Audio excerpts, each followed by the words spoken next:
2022 개정교육과정 총론 주요 사항에 대해서 이야기 나눠보고 있는데요. 예. 이제 두 번째 저희가 파트죠. 두 번째 파트. 여기서는 이제 개정 방향에 대한 비전 및 주요 추진 과제부터 한번 이야기를 나눠볼 텐데요. 2022 개정교육과정의 비전 뭡니까? 예. 포용성과 창의성을 갖춘 주도적인 사람. 이 체계표를 저희가 딱 띄워드리면 좋은데 저희가 너무 부족해서 사실은 이거 띄워드리지 못하고 이거 어떻게 저희가 이 게시물 밑에 링크 같은 거 달아주실 수 있나요? 링크는 달 수 있습니다. 네. 링크 달아주신다고 약속했습니다. 일단 예. 귀로 들으시고 우리 대성쌤이 걸어주신 링크로 한번 이 체계표를 보셔요. 비전이 포용성과 창의성을 갖춘 주도적인 사람. 여기서 키워드가 3개가 나오네요. 뭐죠? 포용성, 창의성, 주도성. 여기에 대해서 한번 이야기를 풀어나가고 그 개정의 중점은 미래 사회가 요구하는 역량 함양이 가능한 교육과정, 학습자의 삶과 성장을 지원하는 교육과정, 지역, 학교 교육과정 자율성 확대 및 책임교육 구현, 디지털 인공지능 교육 환경에 맞는 교수학습 및 평가체계 구축. 인공지능이라고 말하실 필요 없을 것 같아요. AI가 인공지능. 자, 이게 개정교육과정 총론에 AI로 나와 있으니까 AI로 말씀해 주시면 됐고, 이를 토대로 추진과제가 크게 4가지가 설정되었습니다. 뭐죠? 미래 대응을 위한 교육과정, 학교 현장의 자율적인 혁신 지원. 셋째, 학습자 맞춤형 교육과정, 교육 강화. 마지막으로 교육환경 변화 대응 지원입니다. 그래서 이 추진 체계 자체가 국민과 함께하는 교육과정 개정 이렇게 되어 있습니다. 이 비전에 대한 것도 굉장히 흥미로워요. 포용이라는 말 뜻이 뭔지 알고 계세요? 예, 그러니까 저도 이 단어를 딱 들으면서 요즘 경제 양극화, 뭐 사회 양극화, 그다음에 다문화, 뭐 탈북, 뭐 개성 강화, 너무나 사회가 다양화된 것 같아요. 근데 이런 미래 사회를 살아가는 우리 학생들은 정말 포용성 이게 좀 있어야겠다. 그러니까 포용성이라는 게 전 헷갈리네요. 그러니까 디지털 포용하면 누구나 디지털 기술의 혜택을 누리도록 지원하는 정책이잖아요. 그러면 여기서 말하는 포용성은 보편 교육을 의미하는 건지 아니면 교육 기회의 균등, 교육적 기회의 평등, 이 평등 교육을 얘기하는 건지 어떻게 생각하세요? 근데 저는 이 포용성이라고 하는 거는 이제 그 학생의 역량 중에 이 다양한 사회의 모습, 개인의 이런 다양한 모습들을 받아들이고 이해하고 더불어 살 수 있는 능력이 아닌가라고 저는 이해하고 있습니다. 대 선생님이 생각하시는 공동체성이네요. 그렇죠. 그러니까 저희가 이 포용성에 담긴 이제 어원적 의미를 조작적 정의로 좀 말씀드리면 정확히 알고 계시네요. 사회 구성원들 사이의 차이와 다양성에 대한 상호 이해와 존중을 바탕으로 개개인의 교육적 성장과 공정하고 지속 가능한 사회를 함께 실현해 나가고자 하는 태도 및 수양입니다. 그러니까 결국 개인적인 부분을 넘어서서 공동체적인 가치라고 보면 될 것 같아요. 예. 그러면 우리 이 부분에서 핵심 가치가 일단 포용성이 하나가 나왔고 자기주도성이 나왔죠. 자기주도성은 뭔가요? 그러니까 여기 교육과정을 이제 보면 학습자 주도성이라는 용어가 나옵니다. 그래서 학습자가 자신의 삶과 학습을 주도적으로 설계하고 구성하는 능력으로 미래 사회 변화의 주체가 될 수 있도록 하는 것을 강조하고 있다라고 합니다. 주체. 그러니까 어디 보고 읽는 거예요? 이렇게 잘 맞아요. 오늘따라 굉장히 스마트하신데요. 그러니까 자기주도성은 한마디로 말하면 주체성, 책임감, 적극적 태도가 구성 요인으로 볼 수 있겠네요. 그다음 또 하나의 키워드 창의와 혁신이 있습니다. 예. 창의, 혁신. 이게 뭐죠? 저는 이제 이 사회 문제가 복잡하고 기존에 있던 문제가 아니라 다 새로운 문제들이잖아요. 그럼 그럴 때 창의적으로 그리고 혁신적으로 사고하는 게 필요하다. 그 저희가 상위 사고력의 그러니까 미래 사회 핵심 역량의 이제 구성 요인 중에 하나가 이제 비판적 사고, 문제 해결력, 창의성이에요. 근데 사실 이 세 가지가 서로 위계가 있는 건 아닐 거라고 생각을 해요. 근데 2022 개정교육과정에서 말하는 창의는 문제 해결, 융합적 사고, 도전이랍니다. 그러니까 이거 다르게 말하면 문제 해결은 조금 인지적인 부분일 것 같아요. 그리고 도전은 정의적 태도와 것 같고, 이걸 토대로 융합적 사고, 융합적인 사고, 우리가 2015 개정교육과정에서 인재상이 창의융합 인재였죠. 그런 관점으로 보면 될 것 같습니다. 그리고 이 부분에 있어서 이제 2022 개정교육과정에서 이제 키우고자 하는 인재상은 자기주도적인 사람과 창의적인 사람, 그리고 그 속에서 공동체적인 가치를 추구하는 더불어 사는 사람이라고 볼 수 있겠네요. 예. 좋습니다. 그럼 요거에 따라서 저희가 이제 추진 과제를 한번 추진 과제를 한번 살펴보면 좋을 것 같아요. 추진 과제에서는 사실은 크게 네 가지로 있는데 우리가 아까 이야기 나눴던 것들을 이제 생략을 하고 요 추진 과제에서 나온 주요 키워드들이 있어요. 그러니까 예를 들면 미래 대응을 위한 교육과정의 측면에서는 디지털 기초 소양을 강화하겠다. 디지털 기초 소양이 뭔가요? 그러니까 요즘 아이들은 근데 되게 디지털 네이티브라고 해서 디지털 역량을 다 갖추고 있는데, 근데 이런 학습에 있어서 그리고 자기 삶에 있어서 이 디지털 도구들을 자유롭게 활용하고 또 문제 해결의 도구로 활용할 수 있는 소양이 아닐까라고 생각합니다. 우리 대성쌤은 오늘따라 이렇게 말을 술술 잘하시는데, 이 디지털 소양은 이제 여기 개념 안을 한번 말씀을 드리겠습니다. 디지털 지식과 기술에 대한 이해와 윤리의식을 바탕으로 정보를 수집, 분석하고 비판적으로 이해, 평가하여 새로운 정보와 지식을 생산, 활용하는 능력입니다. 그리고 제가 디지털 소양하니까 이게 떠오르는 게 있어요. 디지털 리터러시. 그러니까 사실은 디지털 리터러시가 과거에는 어떤 소양, 그러니까 기초 소양으로 여겨졌다면, 최근의 디지털 리터러시는 사실은 소양을 넘어서 디지털 시민 의식, 시민성, 디지털 시민 역량까지 이렇게 크게 포함되고 있어요. 그리고 이게 중첩이 된다라고 보면 좋은데, 저희가 2022 개정교육과정에서는 이 디지털 소양이 굉장히 중요하다. 근데 디지털 소양은 단순히 기기에 대한 이해나 활용 측면을 떠나서 윤리의식과 태도까지 포함하고 있다. 이렇게 보면 되는 거죠. 좋습니다. 우리 대성쌤한테 또 하나 질문 드리겠습니다. 모두를 위한 교육 강화. 이건 무슨 말인가요?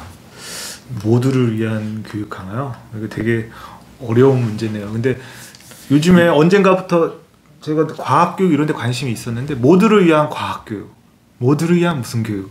그러니까 어떤 교육에 있어서 소외되는 학생이 없도록. 그래서 그리고 내가 내 여건이나 가정 형편에 상관없이 조금 더 교육적으로 좀 지원받을 수 있는 걸 강조한 게 아닌가라는 생각이 듭니다. 이렇게 이해겠죠. 예전에 게임이 있었잖아요. 뭐 모두를 위한 야구, 모두를 위한 골프 이렇게 있었잖아요. 그 게임에서 지향하는 게 모두는 뭐겠어요? 누구나 즐길 수 있고. 그렇죠. 그러니까 이 모두를 위한 교육 자체는 굉장히 뛰어난 학생, 특별한 재능을 가진 학생뿐만 아니라 다양한 학생들, 다양한 상황과 여건에 처해진 학생들, 이 학생들 간의 격차를 해소하고 나아가 맞춤형 교육으로 갈 수 있는 그런 방향성을 갖고 있다고 생각이 돼요. 제 생각이 맞을까요? 그래서 지금 제가 살펴보니까 기초학력 보장 지원 및 특수교육 대상 학생, 다문화 학생 등 모두를 위한 교육과정을 강화한다. 그러니까 아까 말씀하신 교육의 소외자나 낙오자가 없도록 더 배려하겠다라고 저는 생각이 듭니다. 이게 꿈보다 해몽이라든지 제가 한 말을 잘 이렇게 승화시켜 주셔서 감사하고요. 자, 이제 두 번째 과제로 한번 넘어가 볼게요. 학교 현장에 자율적인 혁신을 지원하겠다. 그러니까 이 부분이 아까 현장의 수용성을 높이겠다라는 그 논의 속에서 나온 것 같아요. 그래서 세부 영역으로 보면 학교 교육과정의 자율성을 확대하고 운영의 유연성을 제공하며 창의적 체험활동과 범교과 학습 주제를 개선하겠다. 일단 앞에 자율성 확대나 유연성 제고에 대해서는 저희가 유추할 수 있을 것 같아요. 그런데 창의적 체험 활동 및 범교과 학습을 주제를 개선하겠다는 말, 이게 무슨 뜻일까요? 실제 우리가 범교과 학습을 쓸 수 있는 시간보다 지금 법정으로 뭐 이렇게 의무적으로 하는 시수가 더 많아서 현실적으로 학교 교육에서 이게 병폐를 만들고 있다. 그리고 그거에 대해서 많이 공감을 하고 있었던 것 같아요. 우리 대성쌤이 장학 담당 장학사라서 그러신지 정확히 꼭 집으셨어요. 제가 현장에서 이제 교문고장을 할 때 굉장히 어려웠던 게 뭐냐면 학교에서는 자율적인 교육과정 운영하고 싶어요. 그렇지만 법적으로 또 지침상에서 의무적으로 운영해야 되는 교육 시수가 있다 보니까 사실은 범교과 학습을 학교의 특색이나 학생의 요구에 맞춰서 개설하기가 조금 어려운 측면도 있었어요. 이런 부분들을 개선된다는 거죠. 혹시 범교과 학습에 대한 주제들도 나와 있나? 제가 이제 아직은 안 나온 거죠? 근데 대략적으로 일몰제라든가 그리고 사실은 근데 범교과 학습이라는 것 자체가 일반 교과 수업이나 이런 교육과정 재구성에서 얼마든지 녹아들이는 게 맞지 그렇게 법적으로만 강제한다고 해서 과연 실효성이 있느냐 그거에 대해서 아마 고민을 하고 이런 게 좀 나온 게 아닌가라는 생각이 듭니다. 그러네요. 자유를 제가 뒤쪽을 보니까 초중학교 교육과정 학교 자유시간 활용을 좀 확대했어요. 그래서 여기 보면 예를 들어 예가 나와 있죠. 다양한 학교 선택 과목 개발 운영 예시에서 예를 들어서 3학년 때는 지역 연계 생태 환경, 디지털 기초 소양 교육을 할 수가 있고 4학년 때는 지속 가능한 미래, 우리 고장 알기를 운영할 수가 있고 5학년 때는 지역과 시민, 지역 속 문화 탐방을 운영할 수 있고 6학년에서는 인공지능과 로봇, 역사로 보는 지역. 이게 교과도 아마 유기적인 재구성을 통해서 이루어질 수 있을 것 같은데 굉장히 매력적으로 들립니다. 어떻게 풀어갈 수 있을지 굉장히 교육과정 강론이 기대가 되네요. 저희 이 부분에 있어서 이제 저희가 이제 제한된 페이퍼이기 때문에 이제 방향성만 탐색을 하는 겁니다. 그래서 저희가 한 것과 실제 나오는 교육과정 좀 차이가 있을 수 있겠어요. 그 다음에 이제 딱 보면 학습자 맞춤형 교육을 강화한다라고 되어 있습니다. 추진과제에 여기에 참 초중학교 간 진로 연계 교육을 강화하겠다라고 했어요. 지금 그거 아시죠? 자유학기, 자유학년제가 뭐로 바뀌는지 혹시 알고 계시나요? 전환기 뭐 그런 교육으로 바뀐다는 얘기도 있더라고요. 그렇죠. 전환기, 뭐 진로와 관련된 부분, 진로학기 뭐 이렇게 바뀐다는 얘기가 있는데 요거에 대해서 조금 설명을 해주세요. 우리 장학 담당 장학사님께서. 우선은 이제 학생의 선택권 이런 거를 이제 이미 고교 학점제에서 이제 이미 도입을 하고 있고 이런 게 이제 중학교에서는 자유학년제 혹은 뭐 전환기 뭐 진로교육 뭐 학년 이런 걸 또 운영을 하고 근데 초등학교에서도 이런 교과나 이런 것들을 좀 더 학생 선택권을 좀 강화하는 방향으로 나아가고 있습니다. 그 자유학기 편성 운영에 대해서 개선이 이제 많이 요구됐어요. 그러니까 저희가 자유학기라는 게 원래 갖고 있는 취지와는 다르게 그때 교육 격차가 발생한다는 현장의 우려들이 있었거든요. 그래서 이게 진로 연계 학기로 이제 운영이 되는데 현행에서는 자유학기 자유학년제를 운영하고 그리고 이제 그 중간 다리로 자유학기 1학년 한 학기가 이제 운영되죠. 그 다음에 이제 진로 연계 학기로 이제 강화가 되는데 진로 연계 학기라면 이제 진로라는 거를 저희가 과거에는 진로 교육은 있어 왔는데 진로에 대한 결정적 시기에 집중적인 진로 학기가 진로 교육이 필요하다는 목소리가 있었습니다. 이 부분으로 운영될 수 있는 거 어떤 식으로 운영될 수 있을까요? 우선은 이제 중고등학교는 진로 전문 성당 교사도 계시고 교과목도 좀 더 구체화돼서 직업교육, 진로 관련 교육들이 있는데 초등학교 수준에서는 사실 그게 좀 부족했던 것 같아요. 근데 저는 지금 그냥 갑자기 드는 생각은 뭔가 동아리 활동이라든가 뭐 봉사활동이라든가 뭐 여러 가지 이런 학생 주도적인 활동에서 이런 직업과의 연계를 좀 더 강화하는 게 어떨까라는 생각이 듭니다. 그러니까 이게 아까 말씀해 주신 것처럼 이제 교과 속에서 진로와 관련된 교육들이 이제 들어가는 것이 필요한 거죠. 거기에 따로 별개로 존재한다라기보다는 자연스럽게 녹아들고 그 시기에 학생들이 좀 더 일찍 자기의 진로에 대해서 고민을 해보고 설계를 해보고 그 속에서 자기가 관심 있는 분야를 찾아가는 게 필요하다라는 취지인 것 같아요. 좋습니다. 이 부분에 대해서는 이제 잘 말씀을 해주셨고 저희 2022 개정교육과정에서는 사실은 그동안에 이제 이거 조금 또 위험한 말이네요. 잘 이루어지지 못했던 맞춤형 교육을 이제 학교급 전환 시기의 진로 연계 교육으로 이루어지고 고교 학점제까지 이어진다라고 보면 될 것 같아요. 그리고 저희가 이 부분에 있어서 대성쌤한테 제가 또 질문을 드리고 싶은 거는 교육 환경이 변화하고 있다. 저희가 이제 팬데믹 상황 그리고 이제 디지털 대전환 이걸 계속 얘기를 하고 있다는 말이에요. 근데 지금 현재 그 교육과정이 교과 중심으로 올라가고 있거든요. 이 부분 어떻게 디지털 기반의 교수 학습과 연계될 수 있을까요? 우선은 뭐 경남인가요? 그런데 뭐 아이톡톡 뭐 학습 빅데이터를 이렇게 분석하고 뭐 이력 관리한다고 했던 게 저는 갑자기 기억이 남고요.